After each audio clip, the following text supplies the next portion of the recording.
A sensible program. The Honourable David Parker. Revisionist. Well, apologise, says Mr English, having criticised the election result of the Labor Party at the last election. He seems to conveniently forget that in 2002 he presided over the worst defeat ever of the National Party. And what did he get? 21%. But of course, he's not very good with figures, this Minister of Finance, because he overlooks that. And similarly, we had Mr Bennett. Mr Bennett's contribution to the debate was to say, be thankful we're not Greece. Be thankful we're not Greece. And that's a similar line to that which is run by Mr English. He says, oh, we're not as badly off as Greece. Well, why is New Zealand not as badly off as Greece? Because the last Labor government ran surpluses, every one of which was opposed by Mr English when he was Minister of Finance or Leader of the Opposition, by Mr Key when he was, Opposition Spokesperson on Finance, or by Mr Brash. All of them opposed the surpluses that the Labor-led government, supported by New Zealand First and the Greens, and at one stage the United Future Party, those surpluses were all opposed by National. Well, Mr English, you forget even the comments that you made shortly after the 2008 election, when you had the good grace to concede that, quotes, this was the rainy day that government had been saving for because your government, the national government, inherited amongst the lowest government debt in the Western world. In fact, net debt was zero. Gross debt was 17%. Even after all of the problems of the earthquake and the global financial crisis, New Zealand should be back in surplus in 2014, 2015. It should be, and I think we will be, or close to it. Even the National Party can't so mismanage our affairs that we can't get back to surplus by then.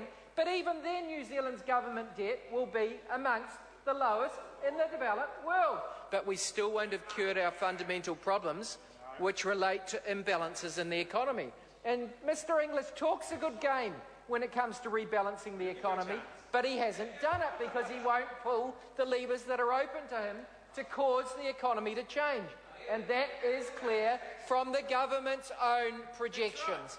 The current account deficit goes up every year. Far from having cured this deficit, being the difference between the cost of our imports and our interest bill and the value of our exports, it gets worse from here. And Treasury say that by 2016, the New Zealand deficit will be out to 6.9% of GDP, and by then New Zealand will have added $50 billion worth of overseas debt, mainly private debt, $50 billion extra of debt. And that's the reason why we were downgraded last year, misrepresented by the Prime Minister at the time, as the ratings agencies said it would have been worse under Labor. Subsequently, that was denied by the ratings agencies.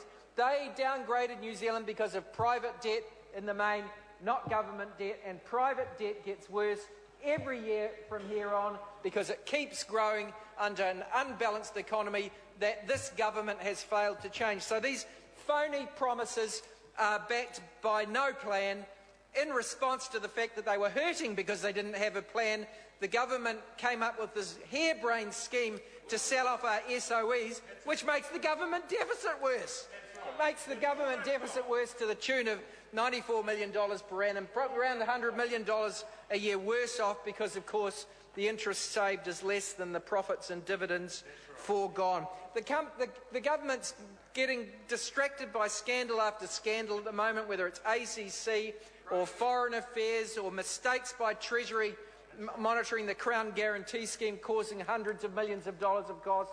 The economic credentials of this government are being slowly eroded as the public see that they are mismanaging it. They're too distracted.